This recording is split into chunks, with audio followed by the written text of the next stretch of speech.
Hello students, कैसे हैं आप सब। मैं बहुत बढ़िया हूं, उम्मीद करता हूं कि आप सब भी बहुत बढ़िया होंगे। तो बेटा आज मूविंग चार्जेस एंड मैग्नेटिज्म का लेक्चर नंबर 9, जिसमें एम्पियर सर्किटल लॉ की लास्ट 2 एप्लीकेशंस हम डिस्कस करने जा रहे हैं, जिनके फॉर्मूले मैं ऑलरेडी आपको पिछली क्लास में दे चुका हूं। आज हम उन फॉर्मूले को डिराइव करेंगे। तो सबसे पहले magnetic field induction due to a current carrying solenoid. सबसे पहले what is a solenoid? Solenoid is just a coil having numerous turns so that it appears to be a cylinder of length much larger than its diameter.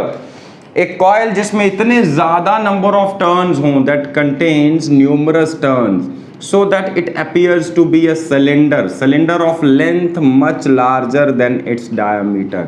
देखने में वो cylinder appear हो जिसकी length बहुत ज्यादा as compared to its diameter. Such a coil is said to be a solenoid. Solenoid कहाँ इस्तेमाल करते हैं? आपने क्लास 10th में भी पढ़ा होगा, इलेक्ट्रोमैग्नेट्स बनाने के लिए। अगर इसी सोलोनॉइड के अंदर मैं सॉफ्ट आयरन का कोर इंसर्ट कर दूं, हाँ, if it is carrying current, that soft iron core will start behaving as a magnet as long as the current is there in the solenoid. ठीक है, such a magnet is also called as electromagnet. तो ये solenoid आपने पहले भी पढ़ा, आज हम फिर से डिस्कस करने जा रहे हैं सोलेनॉइड। ऐसा क्या रीजन है कि सोलेनॉइड के अंदर सॉफ्ट आयरन का कोर डालने पे वो एक मैग्नेट की तरह बिहेव करता है? देखिए, आपने देखा होगा किसी भी आयरन के पीस को या किसी और फेरोमैग्नेटिक मटेरियल के पीस को अगर आप किसी मैग्नेट के कांटेक्ट में ले आए या मैग्नेट के पास भी रख दें तो it starts behaving like a magnet. मतलब जैसे ही आप इसको किसी मैग्नेटिक फील्ड के अंदर रखते हैं तो it starts behaving like a magnet. तो अगर सॉफ्ट आयरन का कोर मैं यहां इंसर्ट करूं और वो मैग्नेट की तरह बिहेव करना स्टार्ट हो जाए तो पक्की बात है सोलेनॉइड के अंदर कोई ना कोई मैग्नेटिक फील्ड है। वैसे भी हमने पढ़ा है every current carrying coil behave as a magnetic dipole. उसके एक एंड पे नॉर्थ पोल क्रिएट हो जाता है और एक एंड पे साउथ पोल क्रिएट होता है। ये चीज हम पढ़ चुके हैं। जहां से देखने पे करंट की डायरेक्शन एंटी क्लॉकवाइज हो वहां नॉर्थ इंड्यूस होता है, और जहां से देखने पे करंट की डायरेक्शन क्लॉकवाइज हो, अगर करंट की डायरेक्शन एंटी क्लॉकवाइज है तो पक्की बात है इस एंड पे नॉर्थ पोल है, और अगर करंट की डायरेक्शन क्लॉकवाइज है तो इस एंड पे साउथ पोल है। This is also called as end rule. तो यहां पर जो मैंने सोलेनॉइड शो किया बेटा डायग्राम में, इसमें small n is the number of turns per unit length, not the total number of turns. Number of turns per metre कहिए, पर सेंटीमीटर कहिए, ऐसे यूनिट में लिखेंगे तो पर मीटर ही आना चाहिए। तो it is number of turns per metre of length. एक मीटर लेंथ के अंदर कितने टर्न्स अकोमोडेट हो रहे हैं, that is just small s. Suppose this solenoid is a air cored solenoid. अभी मैं ये मान के चल रहा हूं कि इसके कोर में सिंपली एयर है, आइदर एयर और वैक्यूम। प्रैक्टिकली देखेंगे तो एयर और वैक्यूम की मैग्नेटिक परमिएबिलिटी सेम है, म्यू नॉट, जिसको आप कहते हैं 4 pi into 10 to the power -7 tesla metre per ampere. ठीक है, तो यहां पे बेटा हमने ये मान लिया कि एक सोलेनॉइड है जिसमें small n number of turns per unit length है। इसमें करंट फ्लो कर रहा है इस डायरेक्शन में। अगर आप देख रहे होंगे तो आपको लग रहा होगा राइट साइड से देखने पे ये करंट की डायरेक्शन क्या है, एंटी क्लॉकवाइज। तो पक्की बात है राइट एंड पे नॉर्थ पोल इंड्यूस होगा और लेफ्ट एंड से अगर मैं देखूंगा तो करंट की डायरेक्शन मुझे क्लॉकवाइज दिखेगी। तो लेफ्ट एंड पे क्या होगा, साउथ पोल। एक करंट कैरिंग सोलेनॉइड ठीक वैसा मैग्नेटिक फील्ड पैदा करता है जैसा एक बार मैग्नेट क्रिएट करता है। Current carrying solenoid is equivalent to a bar magnet. ये हम प्रूव करेंगे नेक्स्ट चैप्टर में कि बिल्कुल बार मैग्नेट जैसा ही फील्ड क्रिएट करता है। इसको मैथमेटिकली प्रूव करके दिखाएंगे, बट फिलहाल आप डायरेक्टली याद रखिए करंट कैरिंग सोलेनॉइड का मैग्नेटिक फील्ड कैसा है, बिल्कुल एक बार मैग्नेट जैसा। हर एक कॉइल के इस एंड पे एक एक टर्न को देखेंगे, इस एंड पे नॉर्थ होगा, इस एंड पे साउथ, तो सब मिलके एक लंबा सा बार मैग्नेट जैसा मैग्नेटिक फील्ड क्रिएट कर रहे हैं। ठीक है, अगर ये बार मैग्नेट जैसा मैग्नेटिक फील्ड क्रिएट कर रहे हैं तो इसकी मैग्नेटिक फील्ड लाइंस कुछ इस तरह से चल रही होंगी। ये मैग्नेटिक फील्ड लाइंस ये यहां से इधर आई, ये यहां से घूम के वापस आएगी ये फील्ड लाइन, वैसे ही कोई ना कोई फील्ड लाइन होगी। एक बार मैग्नेट के केस में ऐसा ही होता है, नॉर्थ पोल से फील्ड लाइंस बाहर आती हैं, साउथ में एंटर करती हैं, फिर वैसे यहाँ से कुछ और फील्ड लाइंस भी होंगी जो इस तरह से ट्रेवल कर रही होंगी। With in the core of solenoid ये मैग्नेटिक फील्ड बिल्कुल एक यूनिफॉर्म मैग्नेटिक फील्ड बना रहता है। कोर के अंदर ये magnetic field lines almost parallel रहती हैं। हाँ, एंड्स के पास जाके थोड़ा सा डाइवर्ज होती हैं, जिसकी वजह से एंड्स के पास मैग्नेटिक फील्ड की स्ट्रेंथ थोड़ी सी कम हो जाती है। ठीक है, तो इस तरह की मैग्नेटिक फील्ड लाइंस निकलती हैं किसी करंट कैरिंग सोलेनॉइड के। हाँ, कोर के अंदर ये फील्ड लाइंस बहुत कंसंट्रेटेड, बट बाहर आते ही रेयर हो गई। देखिए जितनी लाइंस मैं यहाँ डायग्राम में शो कर रहा हूँ, इस एंड से बाहर आएंगी और इस एंड में एंटर करेंगी, बट देखिए जब यहां से बाहर आएंगी और यहां से आके वापस एंटर करेंगी तो फैलती हुई जाएंगी स्पेस में, जितनी स्पेस इनको मिल रही है। कोई लाइन ये यहां से घूम के आ रही है, कोई ये यहां से घूम के आ रही है, कोई ये इधर से आ रही है, कोई ये इतनी दूर से भी आ रही है। तो इस तरह चारों तरफ से ऐसा होगा, नॉर्थ है, एक एंड से फील्ड लाइंस बाहर इमर्ज होंगी, दूसरे एंड पे एंटर करेंगी। Immediately outside the, just outside the turns, यहां पे हम ये मानते हैं मैग्नेटिक फील्ड की स्ट्रेंथ कितनी है, 0, बिकॉज ऐसा तो कभी होगा नहीं, कोई भी मैग्नेटिक फील्ड लाइन अगर बिल्कुल शॉर्प टर्न लेके यहां से इधर आएगी, ऐसा पॉसिबल नहीं है। ठीक है, तो चलिए जरा फॉर्मूला डिराइव करते हैं और देखते हैं इसके कोर के अंदर जो मैग्नेटिक फील्ड है, कोर के बाहर तो नेग्लिजिबल है क्योंकि ये लाइंस बहुत ज्यादा फैल गई हैं स्पेस में, इतनी रेयर हो गई हैं कि हम ये मानते हैं कि टर्न्स के बाहर फील्ड कितना है, 0। तो कोर के अंदर फील्ड कितना है, चलिए जरा ये डिटरमिन करने की कोशिश करते हैं। ये फील्ड किस किस फैक्टर पे डिपेंड करेगा ये भी आपको क्लियर हो जाएगा। कॉमन सेंस से हम समझते हैं करंट पे तो डिपेंड करेगा ही करेगा, करंट के सिवाय किस किस फैक्टर पे ये फील्ड डिपेंड करेगा ये भी आपको क्लियर हो जाएगा जैसे ही मैं फॉर्मूला डिराइव करके आपको दूंगा। चलिए क्विकली स्टार्ट करते हैं। सो यहां पे फील्ड डिटरमिन करने के लिए हम अप्लाई करने जा रहे हैं ampere circuital law, AC law, ampere circuital law, उसी की एप्लीकेशंस हम डिस्कस कर रहे हैं। तो चलिए एम्पियर सर्किटल लॉ को अप्लाई करके इस सोलेनॉइड का मैग्नेटिक फील्ड डिटरमिन करने की कोशिश करते हैं। To do that first of all you have to cut a section of the solenoid. Imagine a vertical section, suppose इस सोलेनॉइड को, ये सोलेनॉइड इस तरह से है, मेरी फिस्ट के फॉर्म में इस तरह से ये टर्न्स है इसके, अगर आप यहां से इसको काट देते हैं एक वर्टिकल सेक्शन, तो सामने से देखने पे ये एक रेक्टेंगल की तरह अपीयर होगा। देखिए किसी भी सिलेंडर को काट के रखेंगे तो उसका सेक्शन सामने वाला कैसा दिखेगा, सिलेंडर सॉरी रेक्टेंगल, तो ये एक रेक्टेंगल की तरह अपीयर हो रहा है। अब ये जो डॉट और क्रॉस क्या है, बिकॉज जैसे आपने वायर्स काट दी तो ये ऊपर वाली वायर्स इस तरह से ओपन दिखेंगी आपको डिस्क्रीट। तो अगर करंट यहां से देखने पे इस तरह से चल रहा था एंटी क्लॉकवाइज, तो ऊपर वाली जितनी वायर्स आपको दिख रही हैं सारी करंट इस डायरेक्शन में लेकर आ रही हैं, और नीचे वाले एंड पे जो वायर्स दिख रही हैं ये सारी की सारी करंट को इनवर्ड लेके जा रही थी। बिकॉज करंट ऐसे फ्लो कर रहा है, जैसे ही आपने सेक्शन काटी ये सारी वायर्स कट गई यहां से, तो ऊपर से सभी की सभी वायर्स करंट आउटवर्ड लेके आ रही हैं, नीचे वाले एंड पे सभी की सभी वायर्स करंट इनवर्ड लेकर जा रही हैं, राइट। तो बेटा यही मैंने डायग्राम में शो किया। Each dot represent one wire, each cross also represent one wire, but dot क्या रिप्रेजेंट कर रहा है, दोज वायर्स जिनके अंदर से करंट फ्लो कर रहा है आउटवर्ड, और क्रॉस क्या रिप्रेजेंट कर रहे हैं, दोज वायर्स जिनके अंदर से करंट फ्लो कर रहा है इनवर्ड्स। ठीक है, तो ये चीज आपको डायग्राम में क्लियर हुई। अब हमें अप्लाई करना है बेटा एम्पियर सर्किटल लॉ, तो उसके लिए कोई ना कोई एम्पीरियन लूप इमेजिन करना पड़ेगा। यहां पर हम किस तरह का एम्पीरियन लूप इमेजिन करेंगे, so we will imagine a rectangular Amperian loop as I have shown in the diagram. This is a rectangular Amperian loop of length L। Breadth कितनी है उसको छोड़ दीजिए, उसकी हमें जरूरत ही नहीं है ब्रेड्थ की, सिर्फ लेंथ की जरूरत पड़ेगी। So imagine an Amperian loop, a rectangular Amperian loop of length L as shown in the diagram। आप भी अपने नोटबुक्स में ये लिख लीजिए, डायग्राम बनाने के बाद साथ में लिखिए imagine a rectangular Amperian loop as shown in the diagram। सबसे पहले imagine a section of the solenoid as shown in the diagram, then imagine a rectangular Amperian loop। अब इस Amperian loop को मैं नाम दे देता हूं बेटा PQRS, ये क्लोज लूप है। अब इस पे अप्लाई करेंगे Biot Savart law. Biot Savart law क्या कहता है, B डॉट DL का integral is equal to mu naught into I, mu naught times current and close by it. तो वही हम यहां पे अप्लाई करेंगे। तो सबसे पहले closed integral of B dot DL क्या होना चाहिए, देखिए यहां पे चार अलग अलग लेंथ है लूप में, तो इसको हम लिखेंगे integral of B dot DL for loop for length PQ, ये length, plus integral of B dot DL for length QR, plus integral of B dot DL for length RS, plus integral of B dot DL for length SP। ठीक है, इन चारों length के लिए इसको हम integrate करने की कोशिश करेंगे अलग अलग से। अब इसमें से तीन लेंथ पे B डॉट DL का इंटीग्रल 0 आएगा। क्यों 0 आएगा ये चीज आपको अभी बताता हूं। सबसे पहले बेटा इस PQ पे एक छोटा सा लेंथ एलिमेंट तो हम डायग्राम में शो करें तभी हम B डॉट DL कर पाएंगे। तो ये आ गया लेंथ एलिमेंट DL।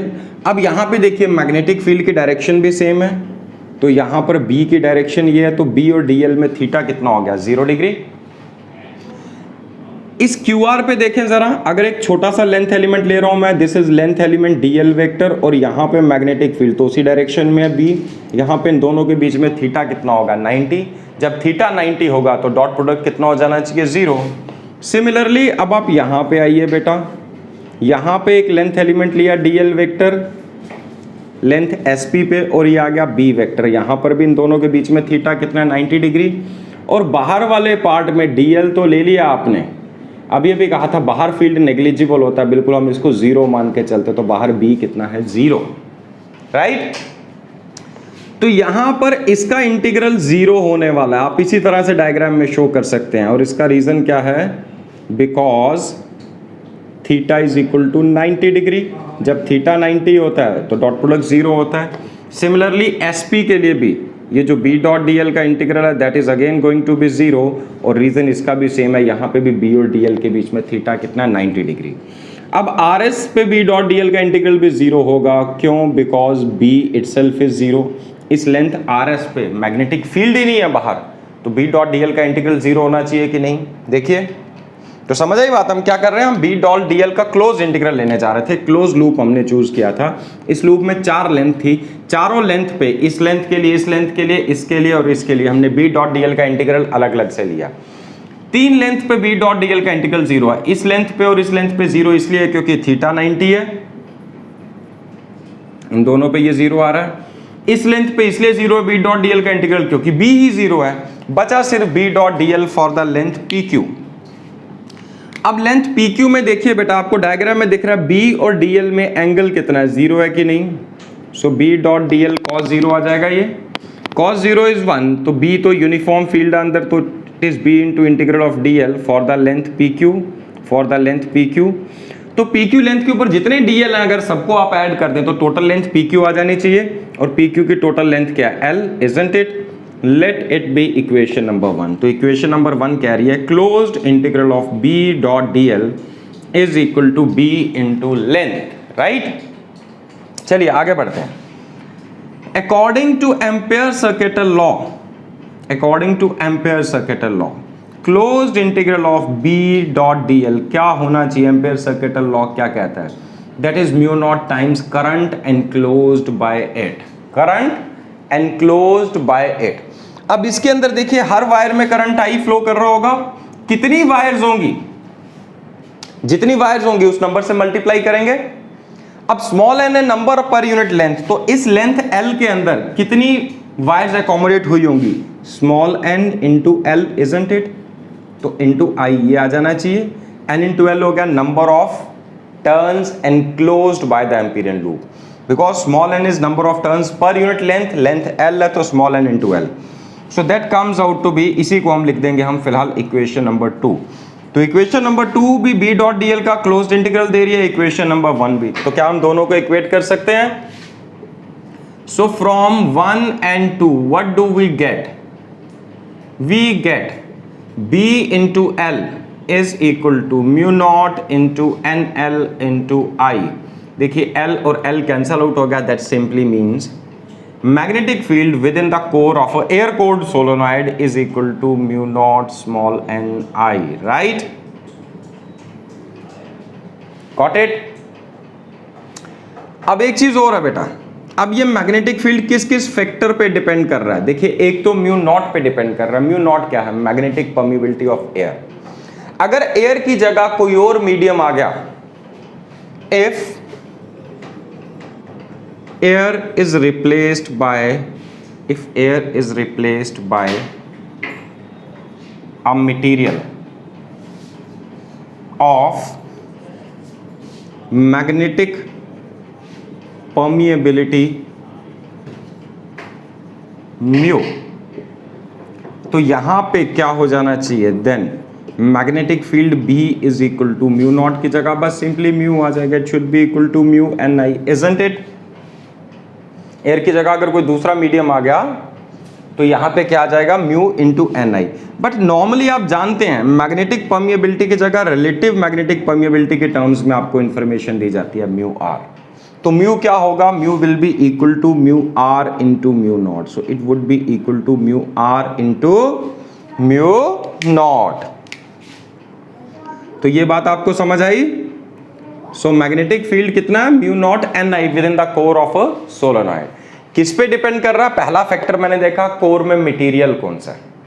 अगर एयर है तो म्यू नॉट एन आई, अगर एयर की जगह कोई दूसरा मीडियम है तो mu r into mu not n i, इसको हम लिख सकते हैं mu r into mu not, so it is mu r into mu not n i, right. अब अगले चैप्टर में हम पढ़ेंगे तीन तरह के मैग्नेटिक मटेरियल, और शायद आप केमिस्ट्री में पढ़ चुके होंगे, paramagnetic, diamagnetic and ferromagnetic. Paramagnetic फिलहाल शॉर्टकट में बता रहा हूं, इनका म्यू आर ग्रेटर देन 1 होता है, इनका म्यू आर लेस देन 1 होता है, और इनका mu r much greater than 1 होता है। तो कॉमन सेंस की बात है, इसको डिटेल में डिस्कस करेंगे बेटा नेक्स्ट चैप्टर में, पैरा डाया फेरो क्या है। तो फिलहाल आप ये देखिए कि अगर आप यहाँ पे डायामैग्नेटिक मटेरियल इंसर्ट करेंगे तो म्यू आर की वैल्यू लेस देन 1 है, तो मैग्नेटिक फील्ड कम हो जाएगा as compare to air cored solenoid. अगर आप पैरा फिलअप करते हैं तो थोड़ा सा बढ़ जाएगा, mu r is greater than, slightly greater than 1। अगर आप फेरोमैग्नेटिक मटेरियल इंसर्ट करते हैं तो mu r is much much greater than 1, इसकी वैल्यू 500, 600, 700, 800 के ऑर्डर की हो सकती है। मतलब अगर यही एयर कोर्ड सोलेनॉइड है और फिर आप इसके अंदर एक फेरोमैग्नेटिक रॉड इंसर्ट करते हैं, तो उस फेरोमैग्नेटिक रॉड के अंदर जो मैग्नेटिक फील्ड है, अगर एयर कोर्ड सोलेनॉइड में वो 1 टेस्ला था, तो उस फेरोमैग्नेटिक रॉड के अंदर वो कम से कम भी 500, 600, 700 टेस्ला इस ऑर्डर की वैल्यू होगी। इतना ज्यादा फील्ड इंक्रीज हो जाता है, राइट। तो ये बात समझ आई। सो पहला फैक्टर ये किस पे डिपेंड कर रहा है, ये डिपेंड्स ऑन पहला फैक्टर मीडियम ऑफ कोर, दूसरा small and number of turns per unit length, और तीसरा करंट। अगर आप number of turns per unit length बढ़ा देते हैं तो मैग्नेटिक फील्ड बढ़ जाएगा, कॉमन सेंस की बात है।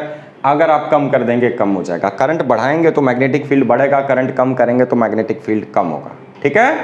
तो ये चीज आपको क्लियर हुई। चलिए बेटा आप इसको पॉज करके वीडियो को ये नोट कर सकते हैं। चलिए आपसे एक क्वेश्चन पूछता हूं, इन क्वेश्चंस के आंसर आप मुझे करेंगे इसके बाद व्हाट्सएप ग्रुप में। सबसे पहला क्वेश्चन, अगर हमारे पास एक सोलेनॉइड है, ठीक है, कोर कुछ भी है, एयर है या कोई दूसरा मटेरियल है, अब आपने इसके because it appears to be a cylinder of length much larger as compare to the diameter, मतलब ये एक हेलिक्स की तरह है, एक स्प्रिंग की तरह है। ये हेलिकल कॉइल एक स्प्रिंग है मान लीजिए। तो जैसे आप स्प्रिंग को स्ट्रेच करते हैं, अगर इस सोलेनॉइड के दोनों एंड्स को पकड़ के आप इसको इस तरह से स्ट्रेच करेंगे तो इसके कोर के अंदर मैग्नेटिक फील्ड की स्ट्रेंथ बढ़नी चाहिए कि कम होनी चाहिए। हाँ, अगर स्ट्रेच करने पे जो भी चेंज आएगी, इंक्रीज या डिक्रीज, तो कॉमन सेंस की बात है, कंप्रेस करने में वो चेंज इसके ऑपोजिट आएगी, ठीक है। तो बात समझ आ रही है आपको। अगर आप सोलेनॉइड के दोनों एंड्स को पकड़ के स्ट्रेच करेंगे, क्वेश्चन नंबर 1, अगर आप स्ट्रेच करेंगे तो should the magnetic field with in the core increase और डिक्रीज, नंबर 1। नंबर 2, अगर आप इस सोलेनॉइड के साथ, जैसा ये सोलेनॉइड है वैसा ही एक आइडेंटिकल सोलेनॉइड लाके यहां पे अटैच कर देंगे, तो क्या मैग्नेटिक फील्ड की स्ट्रेंथ कोर में इंक्रीज करेगी कि डिक्रीज करेगी? आइडेंटिकल सोलेनॉइड आपने अटैच कर दिया, same current, same number of turn, same everything, बस इसकी लेंथ डबल कर दी। पहले ये इतना था, अब इसको इतनी लेंथ बना दी, नंबर ऑफ टर्न्स आपने डबल कर दिए इसके। तो बताइए क्या इसके कोर में मैग्नेटिक फील्ड बढ़ेगा या कम होगा, इंक्रीज होगा कि डिक्रीज होगा? ये दोनों क्वेश्चंस के आंसर, पहला क्वेश्चन पकड़ के स्ट्रेच कर रहे हैं, तो स्ट्रेच करने पे इंक्रीज करेगा कि डिक्रीज करेगा, कंप्रेस करने पे ऑपोजिट चेंज होएगी। और दूसरा, इसके साथ एक आइडेंटिकल सोलेनॉइड मैंने और ऐड कर दिया, तो बताइए इसके कोर में मैग्नेटिक फील्ड की स्ट्रेंथ बढ़नी चाहिए कि कम होनी चाहिए, राइट। चलिए आगे बढ़ते हैं। अब पिछली क्लास में एक चीज मैंने और आपको बताई थी, वो ये थी बेटा कि नियर द एंड्स ये मैग्नेटिक फील्ड की स्ट्रेंथ हाफ हो जाती है, नियर द एंड्स। ऐसा क्यों, हम किस बेसिस पे कह पा रहे हैं? Near the ends, near the ends, so B near the ends is equal to half mu not n i. Obvious सी बात है, अगर कोर में मीडियम कोई और है तो आप इन म्यू नॉट को म्यू आर से भी मल्टीप्लाई करेंगे, ठीक है। अब किस बेसिस पे हम ये कह रहे हैं, मान लीजिए ये सोलोनॉइड है, मैं इस सोलोनॉइड को सेंटर से काट देता हूं, एक सोलोनॉइड की जगह इसके दो सोलोनॉइड बना दिए, हाँ दोनों में करंट अब भी सेम फ्लो कर रहा है, आई पोजीशन सेम है, सब कुछ सेम है। देखिए फील्ड कौन क्रिएट कर रहा था, ये करंट कैरिंग कॉइल्स, हर एक टर्न अपना फील्ड क्रिएट कर रहा है, नंबर ऑफ टोटल टर्न्स उतने हैं, हर एक टर्न में फील्ड उतना है, ओरिएंटेशन उतनी है। पहले एक अकेली कॉइल थी, अब दो बन गई, बस फर्क कितना है, करंट तो अब भी इतना फ्लो कर रहा है। तो इस सेंटर वाले पॉइंट पे यहाँ पे जो मैग्नेटिक फील्ड है ये वापस उतना ही होना चाहिए, म्यू नॉट एन आई। हाँ टोटल लेंथ बदली है बेटा, टोटल नंबर ऑफ टर्न्स दोनों में हाफ हाफ हो गए, बट पर यूनिट लेंथ तो उतने ही रहे ना जितने पर मीटर टर्न्स है, वो तो दोनों में उतने ही है। अब यहां पे जो नेट मैग्नेटिक फील्ड है म्यू नॉट एन आई, ये दो सोलोनॉइड्स की कंट्रीब्यूशन है, तो दोनों का कंट्रीब्यूशन कितना होना चाहिए, हाफ इसका और हाफ इसका, मतलब दोनों का कंट्रीब्यूशन कितना है, हाफ म्यू नॉट एन आई। इस सोलोनॉइड का भी इस पॉइंट पे फील्ड कितना होगा, हाफ म्यू नॉट एन आई, और इस सोलोनॉइड का भी हाफ म्यू नॉट एन आई, तभी तो वो ऐड अप होके वापस कितना बना रहे हैं, म्यू नॉट एन आई। अच्छा अब बड़े वाले सोलोनॉइड को देखें या इन छोटे वालों को देखें, स्मॉल एन दोनों का सेम है, आई दोनों का सेम है, म्यू नॉट दोनों के लिए सेम है, तो इसका मतलब ये हो गया कि अगर मैं किसी भी सोलोनॉइड के एंड पे आ जाऊं, mu not n I same है, तो एंड पे मैग्नेटिक फील्ड कितना हो जाएगा, हाफ म्यू नॉट एन आई, ठीक है। तो ये चीज आपको याद रहेगी। तो बेटा ये डेरिवेशन आपको याद रखनी है, बहुत इंपॉर्टेंट है एग्जामिनेशन पॉइंट ऑफ व्यू से। तो इसके बाद मैं बढ़ता हूं नेक्स्ट एप्लीकेशन पे, that is magnetic field induction due to a current carrying toroid. आप इसको नोट कर सकते हैं। हाँ जी students, next application, last application of Ampere circuit law, that is magnetic field induction due to a current carrying toroid. Now what is this toroid, पिछली class में भी बताया था आपको, toroid is an endless solenoid in the form of a ring. ये solenoid ही है but endless है, इसके कोई एंड्स नहीं है, ये देखने में रिंग की फॉर्म में है, सिलेंडर की फॉर्म में नहीं है। मतलब उसी सोलेनॉइड के अगर आप दोनों एंड्स को पकड़ के उसको घुमा के एक रिंग की शेप दे दें, जैसा मैंने यहां दिखाया, such a solenoid is said to be a toroid. So toroid is an endless solenoid in the form of a ring. So याद रहेगा व्हाट इज द टोरॉइड। देखिए मैग्नेटिक फील्ड लाइंस की प्रॉपर्टी है, ये क्लोज लूप बनाती हैं। Solenoid में एक एंड से बाहर आ रही थी और दूसरे एंड से एंटर कर रही थी, विद इन द सोलेनॉइड इस तरह से ट्रेवल करते हुए क्लोज लूप बना रही थी। अब यहां पे तो एंड ही नहीं है, तो बाहर आने का तो मतलब ही नहीं बनता। तो ये जितनी भी मैग्नेटिक फील्ड लाइंस होंगी ये with in the core of toroid travel करेंगी। टोरॉइड हम इसीलिए यूज करते हैं ऐसी जगहों पे ही जहां में फील्ड कन्फाइंड चाहिए होता है। हम नहीं चाहते कि फील्ड की कोई लीकेज हो, फ्लक्स की लीकेज हो यहां से, ऐसे पर्पस के लिए हम टोरॉइड्स यूज करते हैं, ठीक है। सो टोरॉइड के अंदर सारी की सारी मैग्नेटिक फील्ड लाइंस जो है वो कोर के अंदर कन्फाइंड रहेंगी, यहां बाहर बिल्कुल भी एस्केप नहीं होंगी। सोलेनॉइड में बाहर तो जा रही थी, yes immediately outside the turns field zero था, बट बाहर से आ रही थी, मगर यहां कोई लाइन बाहर एस्केप ही नहीं करेगी। तो जो फील्ड होगा वो कोर रीजन के अंदर होगा, ना इस रीजन में कोई फील्ड होगा ना इस रीजन में कोई फील्ड होगा। कैसे डिटरमिन करेंगे, अगेन हम यूज करने जा रहे हैं ampere circuit law. Ampere circuit law इस्तेमाल करने के लिए हमें एम्पीरियन लूप लेना पड़ेगा। जैसे हमने सोलेनॉइड की सेक्शन ली थी, विजुअलाइज कीजिए कि आप इस टोरॉइड को इस तरह से काटते हैं, इसकी एक सेक्शन। तो जैसे आप इस तरह से एक सेक्शन काटोगे तो आपको सामने देखने में दो सर्कुलर रिंग दिखेंगे, एक ये इनर रिंग ये वाला दिस वन, एक ये आउटर रिंग बाहर वाला, ठीक है। ऐसा ही दिखेगा, दो सर्कुलर रिंग्स दिखेंगे आपको, और ये सारी वायर्स कट चुकी होंगी। एक जैसे मान लीजिए अंदर से वायर्स करंट आउटवर्ड लेके जा रही है और बाहर से करंट एंटर कर रहा है, तो जो करंट आउटवर्ड लेके आने वाली वायर्स हैं उनको मैंने डॉट से रिप्रेजेंट किया, जो इनवर्ड लेके जा रही है उनको मैंने क्रॉस से रिप्रेजेंट किया, ठीक है। आई होप ये डायग्राम क्लियर हुई होगी।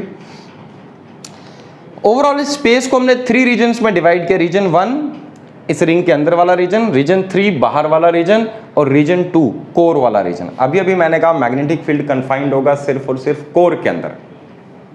जरा प्रूव करके देखते हैं, या मैथमेटिकली प्रूव करेंगे। 1 और 3 के अंदर फील्ड 0 है, जो फील्ड है वो किसके अंदर है, कोर रीजन के अंदर। सो सबसे पहले रीजन 1 पे आते हैं बेटा। रीजन 1 पे हम एक सर्कुलर एम्पीरियन लूप इमेजिन करते हैं जिसका रेडियस है लेटर से R1। सपोज इसके ऊपर एक लेंथ एलिमेंट लिया मैंने DL। अब यहीं पे अगर मैं मैग्नेटिक फील्ड की डायरेक्शन शो कर दूं, कोई भी शो कर दीजिए, अल्टीमेटली ये 0 ही आना है, तो यहाँ पे मैग्नेटिक फील्ड होगा B1। सो सबसे पहले रीजन 1 के लिए मैं डायरेक्टली एम्पेयर सर्किट लॉ लगा रहा हूँ, closed integral of B dot D L for region 1 is equal to mu naught times current enclosed, mu naught times current enclosed. बताइए इस एम्पीरियन लूप के अंदर कोई करंट है? No, current enclosed is zero.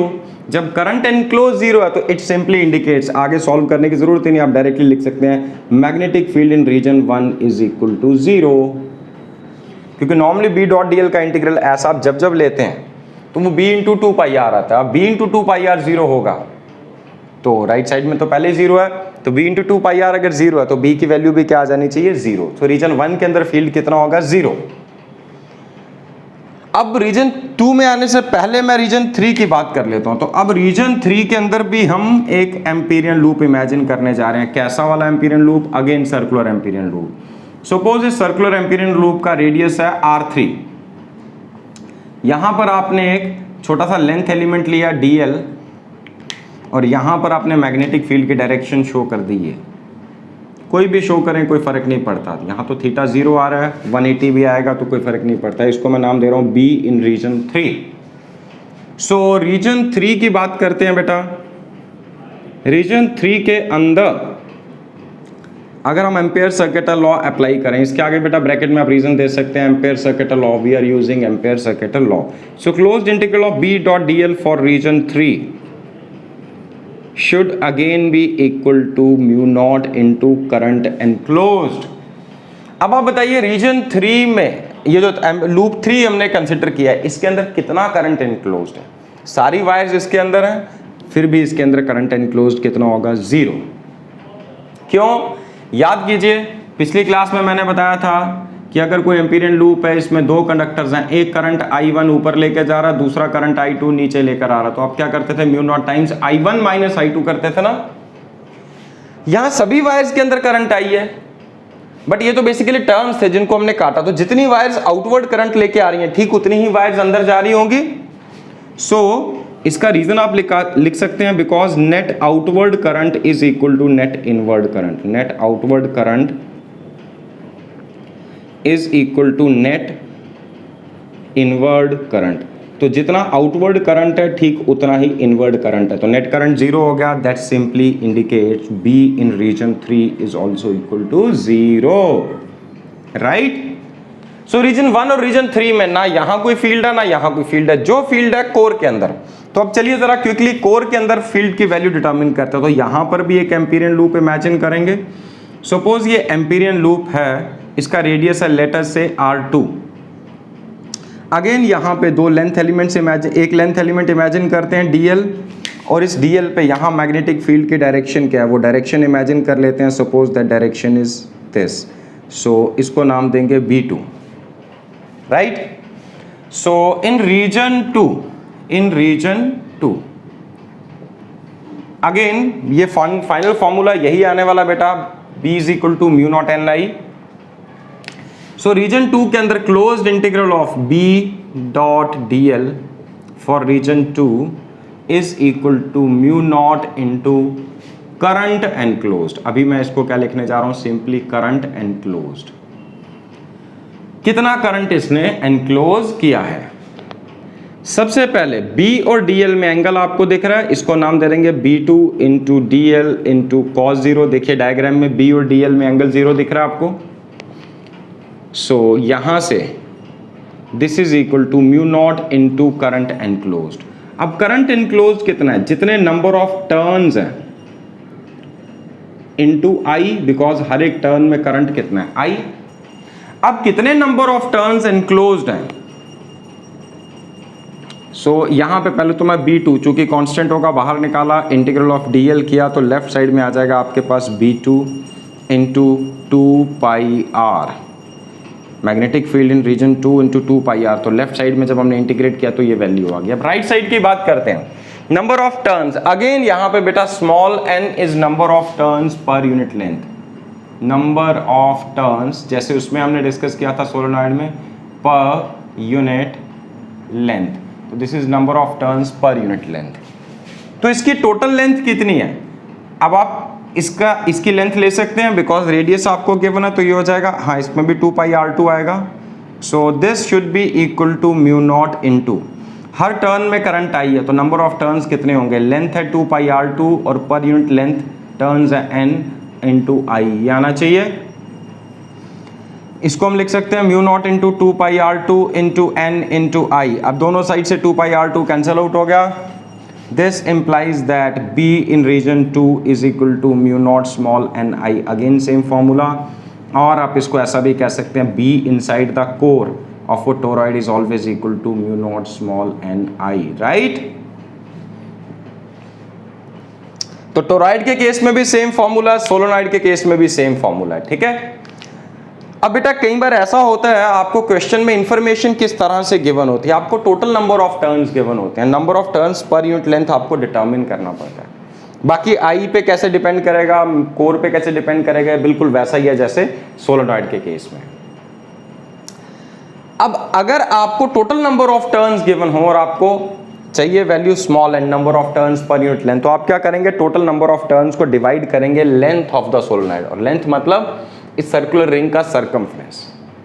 But यहां तो inner radius अलग है और आउटर रेडियस अलग होगा। तो अगर कभी ऐसी सिचुएशन आ जाए, जैसे मान लीजिए ये ब्लू कलर का जो इनर रिंग दिख रहा है, ये वाला एज, यहां तक का रेडियस अगर R1 है और ये बाहर तक का रेडियस R2 है, तो यहाँ एवरेज रेडियस लीजिएगा, R की वैल्यू को आपने लेना है R1 प्लस R2 अपॉन 2। तो ये चीज़ याद रखनी है आपने, इस तरह के क्वेश्चंस आपको मिल सकते हैं, राइट।